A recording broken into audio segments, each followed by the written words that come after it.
Chemical distribution exercise begins nationwide for farms infested by fall armyworm outbreak.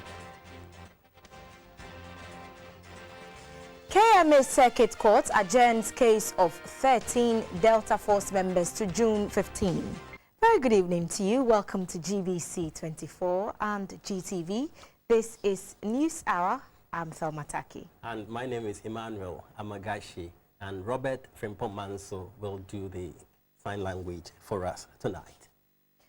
President Akufo-Addo has visited Gori Island off the coast of Dakar, also referred to as the House of Slaves, and its door of no return in Senegal. It became popular during the Atlantic slave trade between the 15th and 19th century. President Akufo-Addo used the occasion to call on Africans to ensure that slavery in any form is not tolerated on the continent. This is the Gori Island in Senegal. The island, which lies off the coast of Senegal opposite Dakar, is characterized by a contrast between the slave quarters and houses of slave traders. In fact, Gori is known as the House of Door of No Return Museum and memorial to the Atlantic slave trade. Its museum, which was opened in 1962 and curated until Boubacar Joseph Ndiaye, who was the first curator's death in 2009, is set to memorialize the final exit point of the slaves from Africa. Whilst historians differ on how many African slaves were actually held in this building, as well as the relative importance of Gori Island, it is known to have been the largest and departing point of over 1 million slaves to Europe and the Americas from the 15th to the 19th century. With only 20 minutes by ferry from the city center of Dakar, President Akufo-Addo and his team arrived at the slave dungeons. The monument continues to serve as a reminder of human exploitation and sanctuary of reconciliation. A monument that we, the peoples of Africa, should never ignore. The depopulation of our continent, its degeneration, the brazen theft of our resources, all these are captured in these harrowing memories and legacies. It means that we have to organize ourselves in such a fashion that no peoples can ever do this to us again. I congratulate the Senegalese authorities and their representatives on this beautiful but tragic island, on their efforts to commemorate this monstrous period in human history. Meanwhile, President Akufo-Addo has arrived in Guinea to continue his ECOWAS tour. He was met on arrival by the Guinean counterpart, Mr. Alpha Condé. The president is expected to hold a series of meetings with Mr. Condé and will later meet the Ghanaian community in that country. A national chemical distribution exercise for farms infested by the fall armyworm outbreak is currently ongoing in the country. The exercise being undertaken by the Ministry of Food and Agriculture is a stopgap measure against further spread and damage from the insects.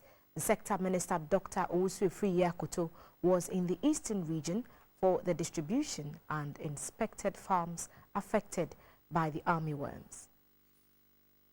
The team, led by the Minister for Food and Agriculture, Dr. Owusu-Efriye-Akoto, first visited the IEP farms in the Ayensuano district.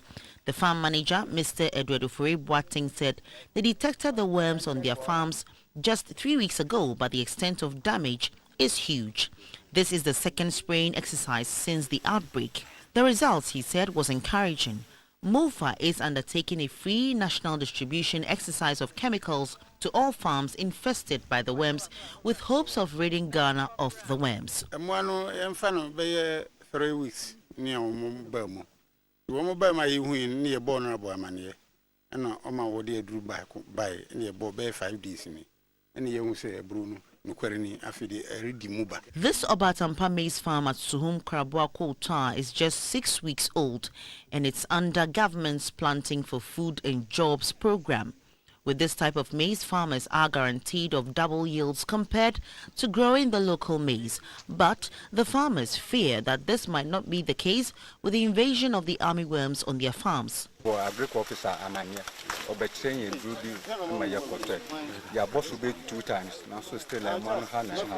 The sector minister, Dr. Owusu-Efiri Yakoto, urged the farmers to avoid using other chemicals other than the ministries, which may pose a threat to human lives. Today they are delivering the chemicals from the Ministry of Agriculture and is going to spray. We've seen the effect of the spray which is being dispersed by the Ministry of Agriculture on the first farm that we visited. That is very, very effective and efficacious, and the areas that they have sprayed, even for the first time, the worm is under control. And applications have started. By the weekend, I'm sure that all farmers in the affected areas would have received and applied, and we will see the back of it. The threat that I feared, a challenge for the planting for food and jobs, which is this incidence of the fall armyworm, as far as I'm concerned, is abated. We just have to focus on maintenance of the farms under the planting for food and jobs to get the maximum yields, to improve production, and make Ghana a better place for all. Under the Planting for Food and Jobs program, the Eastern region has taken delivery of the government-subsidized fertilizers for onward distribution to farmers. Beneficiary farmers are expected to pay half the price up front and the rest at the end of the harvesting season. The minister also presented pest control chemicals, protective gear, and farm inputs, all geared towards fighting the armyworm in the country. Although the fall armyworms feed on many kinds of food with a host range of more than 80 plant species, it prefers to feed on grassy plants and particularly economically important crops such as maize, millet, sorghum, rice, wheat and sugarcane. Other crops of major agricultural importance attacked by the pests include cowpea, peanut, potato, soybean and cotton. In Ghana, the caterpillar of the fall armyworm was first reported on maize farms in the Yulokrobo municipality of the Eastern region in April 2016 by a plant doctor. The armyworms have invaded farms in the Eastern, Ashanti and the Bono-Ahafo regions. Farmers and their farmhands in the Greater Accra, Ashanti and Bono-Ahafo regions have been trained under the Poultry Production Foundation with emphasis on breeding. They were advised to cut down waste in order to capture a fair share of the local poultry market. Poultry production in Ghana has been facing a myriad of challenges, rendering farmers incapable of raising their production level to meet demands of local consumption. Available statistics indicate that local poultry producers have only 5% share of the poultry market due to their non-competitiveness. Both government and interest groups have embarked on a number of initiatives. The Ghana Poultry Project is one such initiative implemented last year with the ultimate aim of building the capacity of Ghanaian poultry farmers to capture at least 25% share of their local poultry markets by the end of 2021 when the project ends. The initiative is being funded by the United States Department of Agriculture, USAID, with $23 million. Farmers and their farmhands in the Greater Accra, Ashanti and Bono-Ahafo regions are being trained under the Poultry Production Foundation with emphasis on brooding. It is expected that all the beneficial poultry farmers would adopt and apply the knowledge being given them to improve their production level at a minimal cost. The training in Kumasi gave the farmers the opportunity to be taken through topics such as quality day-old chicks, litter management, poultry disease, drugs and vaccines, record keeping, biosecurity in poultry premises, as well as relationship between brooding of day-old chicks and later performance of layer. It is also hoped that they would be able to cut down on waste in feeding the birds while minimizing the incidence of disease such as coccidiosis, Newcastle York sac infection, cowpox, and mycotoxopsychosis that invariably increase the cost of production. The value chain leader of the Ghana Poultry Project, Mr. Kwekutu Onubombasa, said about 600 poultry farmers will be trained under the Poultry Production Foundation in the 3 regions. Our goal is to equip farmers with the technical know-how a modern poultry production that can help them lower their cost and increase their profit margins. The Veterinary Service Advisor of the Ghana Poultry Project, Mr. Thomas Adama, noted that the training has been designed to meet the specific management needs of the beneficiary farmers. He disclosed that the project officials will pay unannounced visits to the poultry farms of the farmers to ascertain whether or not they are applying the knowledge they received through the training. Two of the farmers, Mrs. Janet Agbanu and Mr. Richard Bafor, expressed gratitude to Ghana Poultry Project for the capacity training and said the knowledge acquired would help them maximize production. There were some practices that we were not even doing it right, but with the training, we've been open to. The Deputy Director of Veterinary Service Division of the Ministry of Food and Agriculture, Dr. Anthony Akunzole, said Ghanaian poultry farmers can be competitive if they adopt best practices and eliminate waste. Outcomes that I'm expecting the farmers to do is that they will improve their management techniques, they will reduce feed costs, they will improve the animal health management on their farm to reduce diseases. And once we are able to reduce diseases and reduce feed costs, then we are on the path of what? A bouncing poultry industry. The KMA Circuit Court in Kumasi has adjourned to the 15th of June the hearing of the original case involving 13 persons said to be members of the Delta Force, a political vigilante group. The court, presided over by Mrs. Mary Nsentre, was told by the prosecutor, ACP Otri Daku, that the Attorney General is still studying the docket so as to give the direction the trial should take and that he's waiting for the appropriate advice. The court therefore adjourned the case as the defense counsel, led by Mr. Matthew Appiah, had no objection to the prosecutor's plea. All the 13 accused persons were on bail, presented themselves before the court this morning with an enhanced security at the premises. There were also some NPP sympathizers, relatives and friends of the accused to witness the court proceeding. Our reporter at the court, Samuel Efrifa, says the accused appeared disappointed at the adjournment of the trial. We still stay a while longer in Kumasi. The government is considering giving back to the churches some of the mission schools being run by government under the public education system. This is to allow private participation in the management of public schools across the country. The Minister of Education, Dr. Matthew Puku Prempeh, disclosed this at the opening of a 3-day conference of directors of education in Kumasi. The 3-day conference of directors of education is to orient participants about the new educational policies of government, especially the proposed free senior high school education.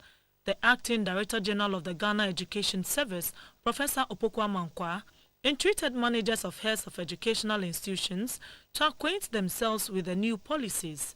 The Chief Director of the Ministry of Education, Mr. Enoch Kobna, noted that new reforms in the education sector are to improve access to quality education.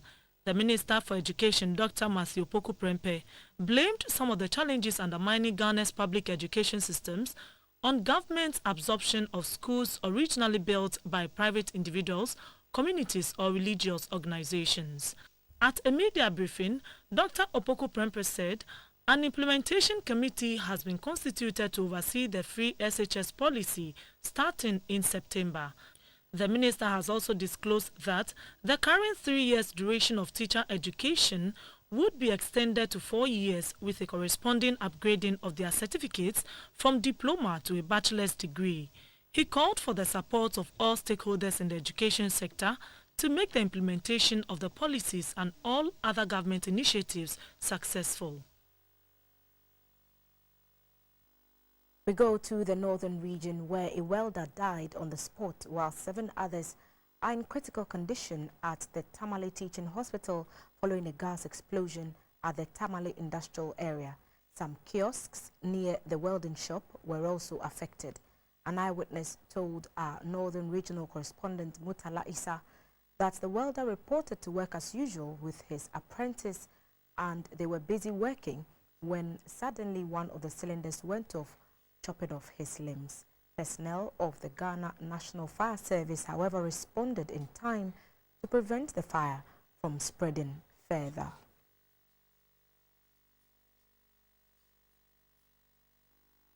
You're watching News Hour on GBC24 and Ghana Television. Time for a break. We'll be back with more stories. Do stay with us.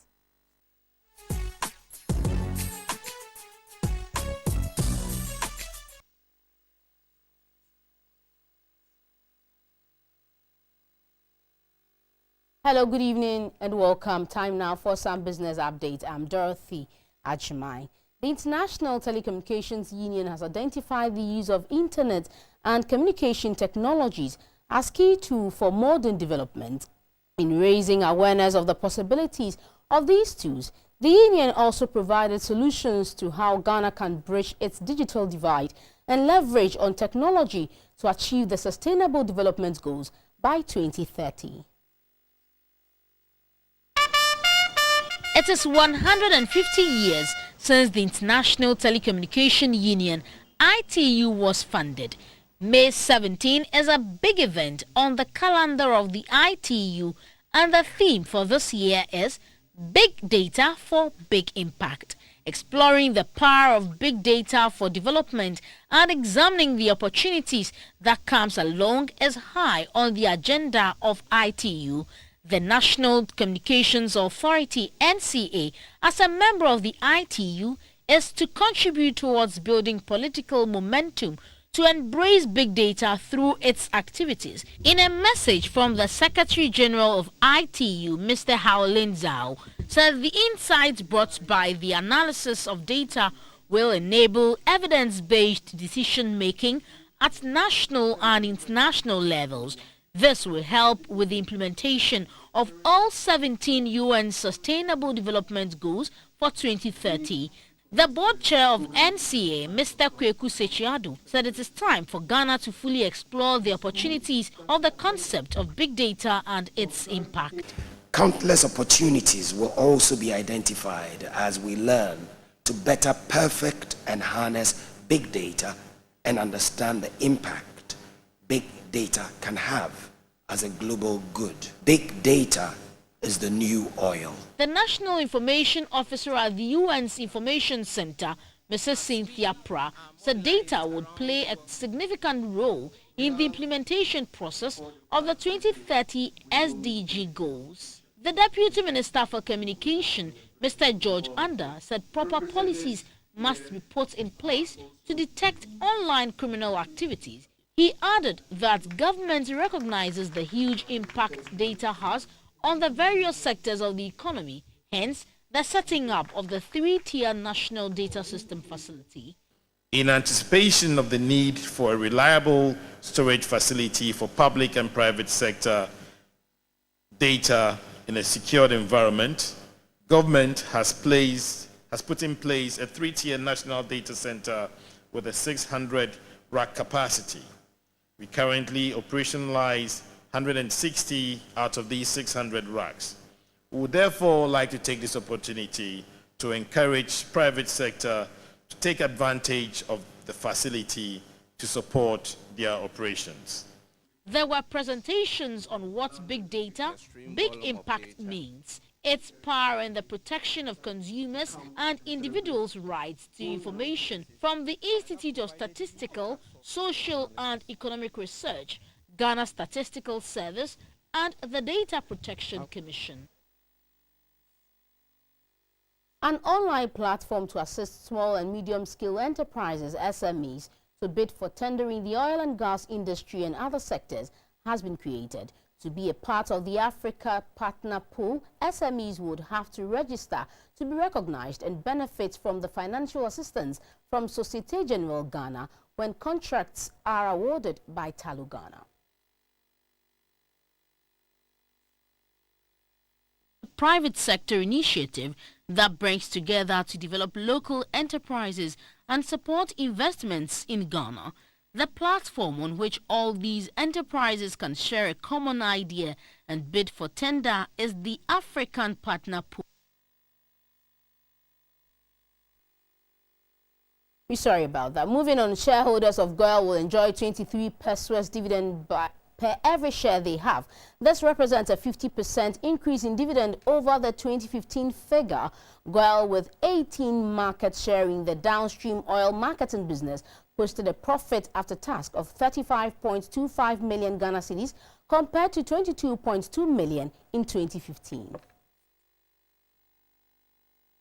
From a market share of 13.2% in 2009, GOIL has grown to become the biggest oil marketing company with a market share of 18.2%. Under the chairmanship of Professor William Asumening, GOIL has taken numerous initiatives, chief among them a rebranding exercise and a branch expansion drive which has increased the company's presence and sales over the years. In 2013, GOIL set up a bulk oil distribution company to fulfill its petroleum supply requirement. In 2016, GOIL achieved 95.8% of its fuel sales target in spite of the tight competition in the industry. Despite a fall of about 5.6% in national consumption of fuel due to the general difficulty in the economy, the company's fuel sales grew by 9.8% in 2016. Net profit after tax hit 35.25 million cedis from 22.2 million cedis in 2015, representing a 59.73% jump over the 2015 figure. Based on this performance, GOIL decided to pay a dividend of 23 pesos per share to shareholders. We have increased the quantum of our dividend from 6 million to 9.7 million, more than 50% increase in our dividends, and then we have our dividend payment ratio. We are still keeping to that. The outgoing board chair of GOIL, Professor William Asumening, revealed that as part of the company's expansion drive, GOIL is set to move into the West African market. We also like to go ahead with the implementation of the plan to set up a bitumen plant.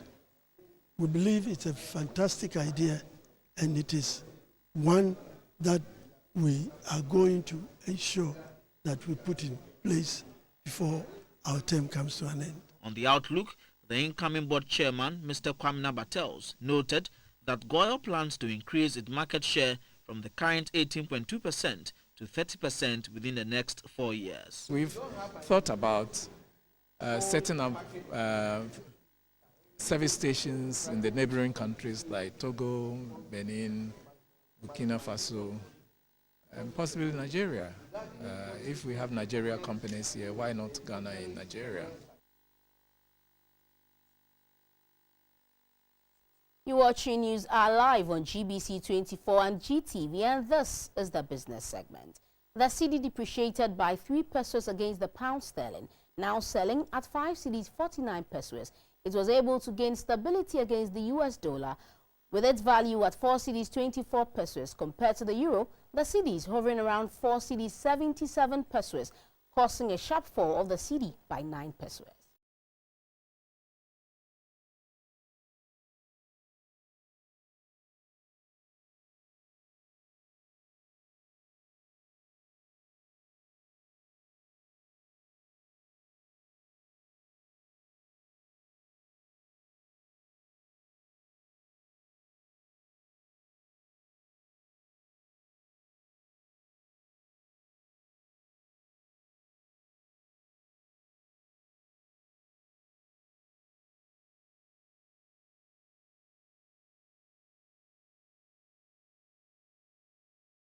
The price of light crude on the commodities market dipped by 85 cents to close trading at $48.22 per barrel. Price of cocoa surged up by $15 to close trading at $2,069 per ton. Gold price fell by $1.60 and is going for $1,255.90 an ounce.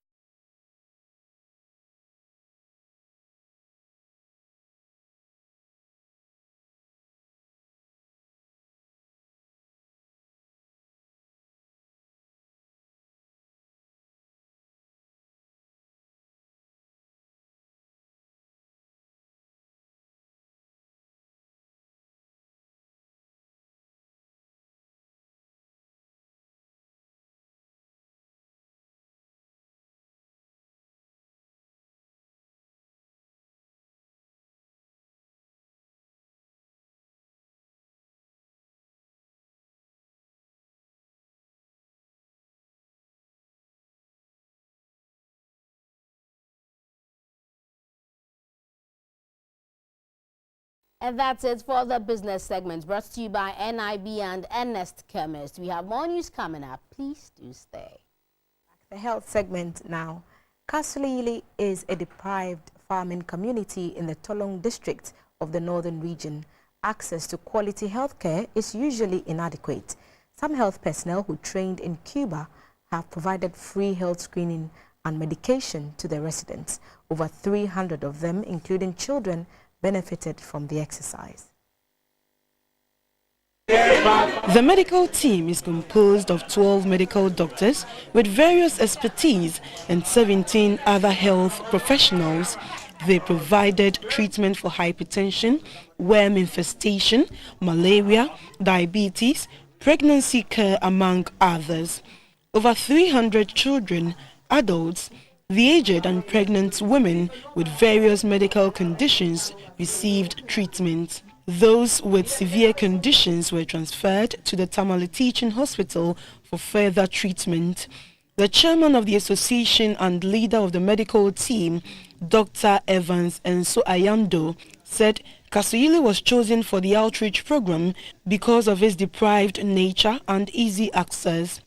We've come to Kasuyili because it is a deprived community, and apart from that, because of community entrance difficulty, the chief of Kasuyili, Alaji Kasolana Yakubu Abubakar, he was our former teacher in Cuba and he's the chief of this place. So he has facilitated our entry to this community by organization and other things. Gina Pharma, a pharmaceutical company, donated different medicines worth 13,000 Ghana cedis.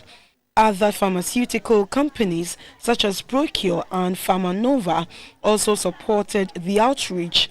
The chief of Kasuyili, Na Alhaji Yakubu Abubakari, expressed his gratitude to the association for providing free health care to his people. He appealed to government to upgrade the Kasuyili Chips compound to the status of a polyclinic, saying there is currently too much pressure on it owing to the number of pregnant women who come from surrounding communities to seek health care. Alhaji Abubakari also appealed to government through the Northern Regional Minister to absorb the Kasuyili Community Day Senior High School so that more resources could be allocated to the school to improve teaching and learning.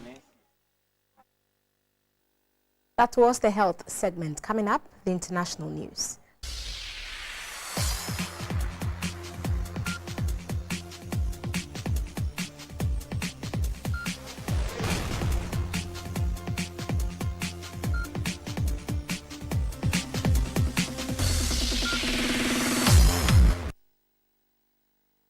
Hello, good evening. Let's talk sports. I'm Theophilus Sampa.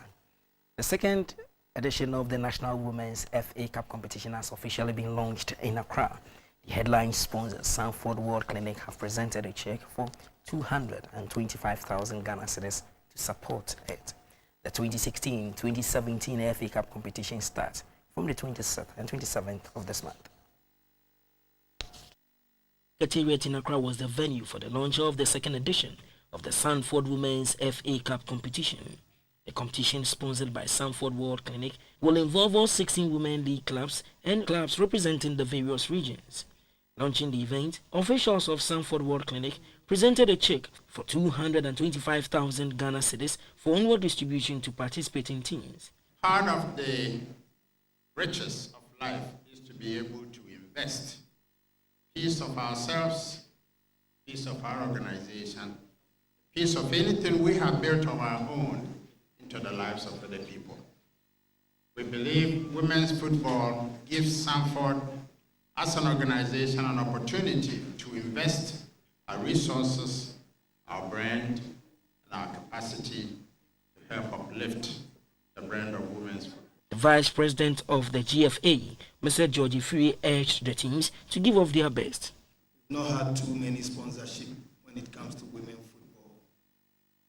That is why, as a football association, we must be grateful and partner Sanford for coming to our aid when all hope were lost.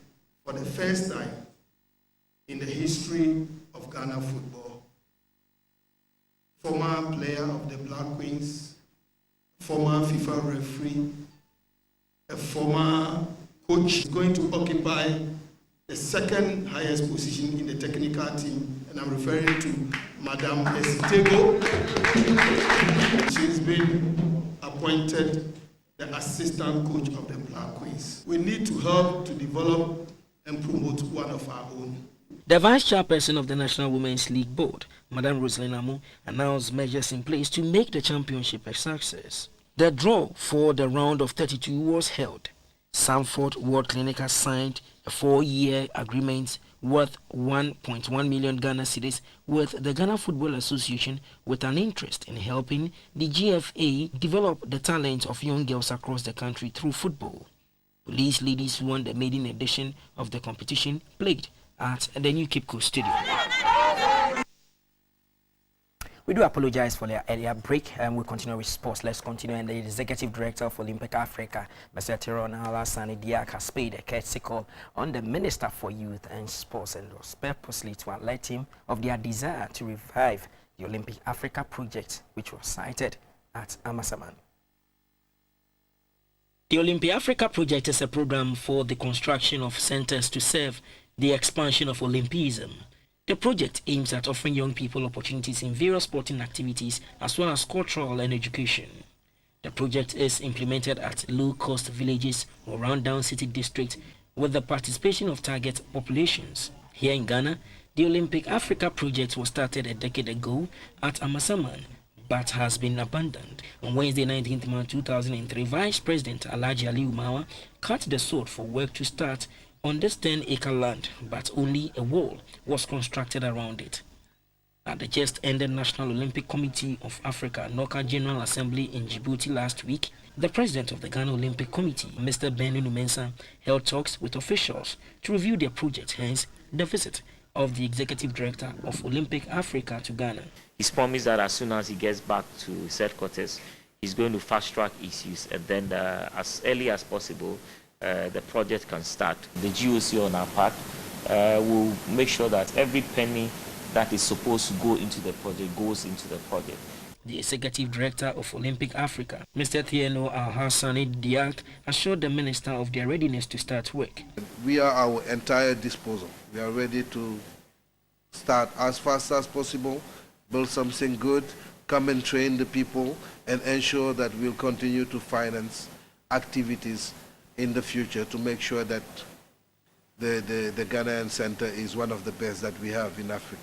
The Minister for Youth and Sports, Mr. Isaac Esiama, promised to work hand in hand with officials of the GOC to see to the completion of the project. So if you have a body like you, Olympia Africa, that is prepared to support the construction of such a multi-purpose facility, I would liaise with GOC to ensure that we do the necessary paperwork to get the land properly secured in the name of Ghana Olympic Committee. The National Olympic Committee of Africa have devoted $150,000 for the start of the project. The Ministry of Youth and Sports has paid fully the surgery cost of Isaac Ayi, a former national welterweight champion who was involved in an accident on the 3rd of May this year.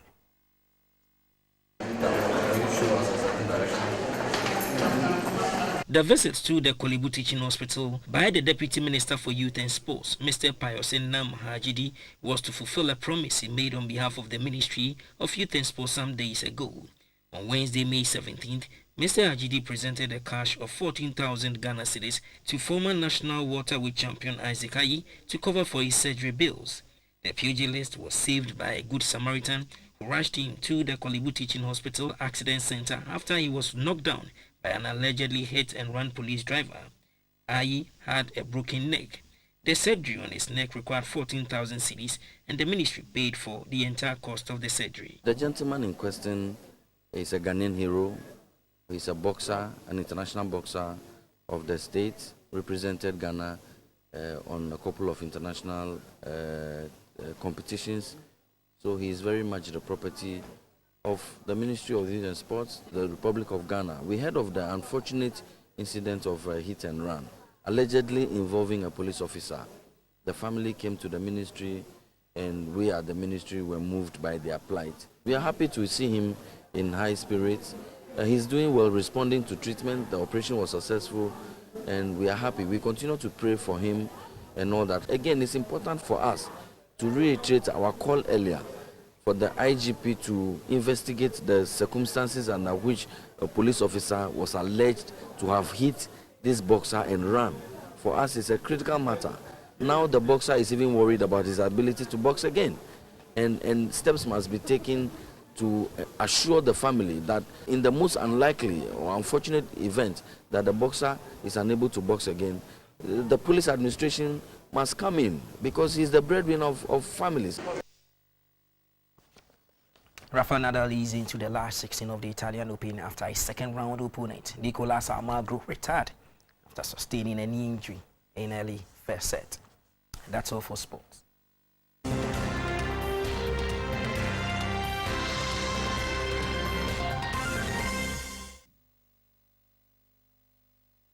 And we have some more local stories for you. The National Police Training School Clinic has been renovated at a cost of 90,000 cedis. The 8-bed facility now has a laboratory for diagnosing of diseases. The Director General of Human Resource Development of the Ghana Police Service, COP Beatrice Vip Sansiri, who inaugurated the building, appealed for support to upgrade the facility. A report by Sarah Ofori. The National Police Training School Clinic is usually the first port of call for inmates of the school, police personnel and their dependents from Nsawam, Amasaman, Alaju and Odoko, as well as civilians within the environs of the school. About 70 to 80 patients are being treated daily by one physician assistant who operates the facility. The facility offers no specialist care except antenatal and postnatal care. It also has an ambulance service. However, the clinic is said to have been in a deplorable state prior to its renovation. Before the renovation, we have only one ward, which serves as the nurses' table at the same time. But now they've been able to provide another ward in addition. Then they've actually provided 2 other facilities where we use for injection room and then dressing room. Then we have a laboratory too that is in place. At least can do the basic lab investigations. Then we have the porch there which can also take in extra patients. It used to be the garage. It has been, reconverted into another ward. So we have a better, inpatient facility. At the dispensary of the clinic are basic medicines. So is the laboratory. We don't have an incubator here at the moment, but when we have microscope, hematology analyzer, and chemistry analyzer, we will do so much that we'll get referral from other places to even come and get them run here. This is the public health unit of the clinic, run by Chief Inspector Caroline Adosuno. We are here to add the disease control unit, but not now. That's the fighting of other diseases like the Ebola and then the Guinea worm and then the others. So we hope that our voice will be heard. Inaugurating the renovated facility, the Director General of Human Resource Development of the Ghana Police Service, COP Beatrice Vip Sansiri, appealed for support to have the facility upgraded to a fully operational health center. We also wish to acknowledge the support from Latex Foam Rubber Products, who gave out funds for the fixing of the sewage subsystem, mattresses, seats, and other essential requirements for the clinic. We are also grateful to the GCB Bank for the support given us for this project to be realized. The facility was renovated at a cost of 90,000 cedis, funded by African Finance Business. As an organization, an online platform to assist small and medium-scale enterprises, SMEs, to bid for tender in the oil and gas industry and other sectors has been created. And this forms part of assistance from Societe Generale when contracts are awarded by Talo Ghana. Invest in Africa, IIA, is a private sector initiative that brings together to develop local enterprises and support investments in Ghana. The platform on which all these enterprises can share a common idea and bid for tender is the African Partner Pool, APP. This is a searchable online directory of Ghanaian businesses from across key sectors.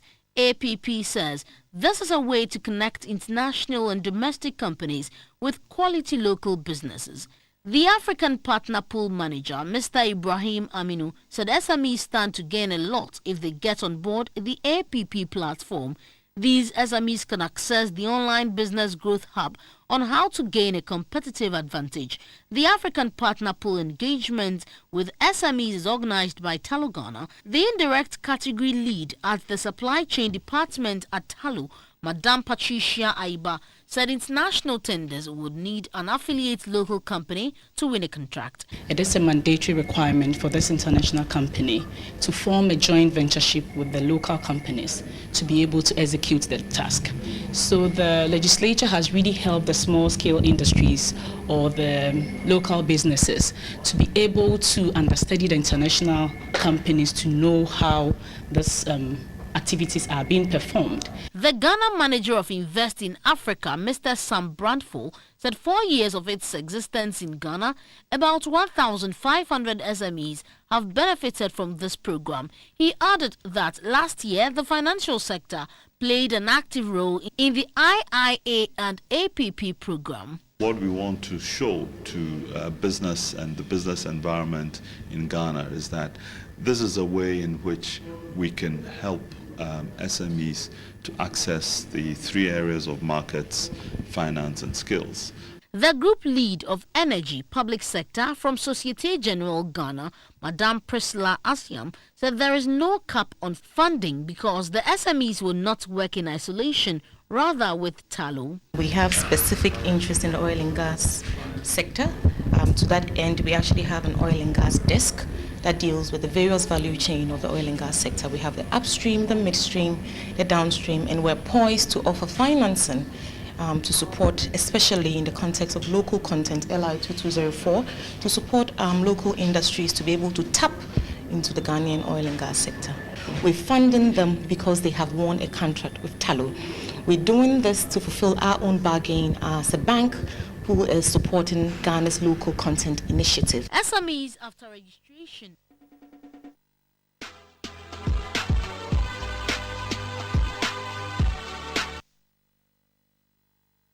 Entertainment news brought to you by kindness of... Entertainment news is brought to you by Cowbell. Young, talented acoustic Ghanaian musician Kweku Afro says his music is based on life experiences. The budding artist said his kind of music seeks to inspire. He was a guest on our showbiz segment.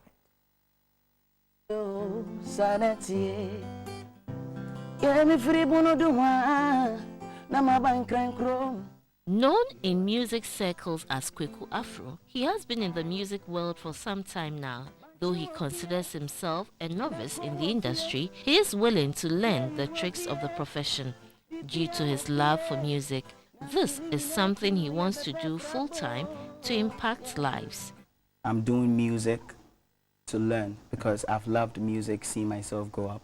And then it's something I want to do the whole of my life. It's a lifetime choice I've actually made when it comes to music. So I want to learn more, impact what I'm learning into other people too, because, you know. He said his music is appreciated and loved by many because his songs have good lyrical content and are inspirational. Most of we, the listeners, are fed with like party songs all the time. Okay. And then it shouldn't always be, but I would say now the party song consumption is higher than just the listening. But I would want to win into the heart of people who would want to sit down, analyze what they're going through. And usually I do songs based on life. If it's about love, there should be a content, there should be what we call it, a message that's actually coming. It shouldn't always be you being in love with someone or you having a heartbreak. It should be deeper than that. Even if it's a heartbreak, it should be deeper. So I think getting people to listen to me is what I am working towards right now. Okay. Exactly. Oh baby, baby me wanna me and my Jimmy boom. Mi eda musola muntu, eda menya vi mumpo mesole na mi hu. Oh baby, baby mi hu na mi imagine.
And this is where we part company. Thank you so much for spending this hour of news with us. Join us again at 10 for the late edition.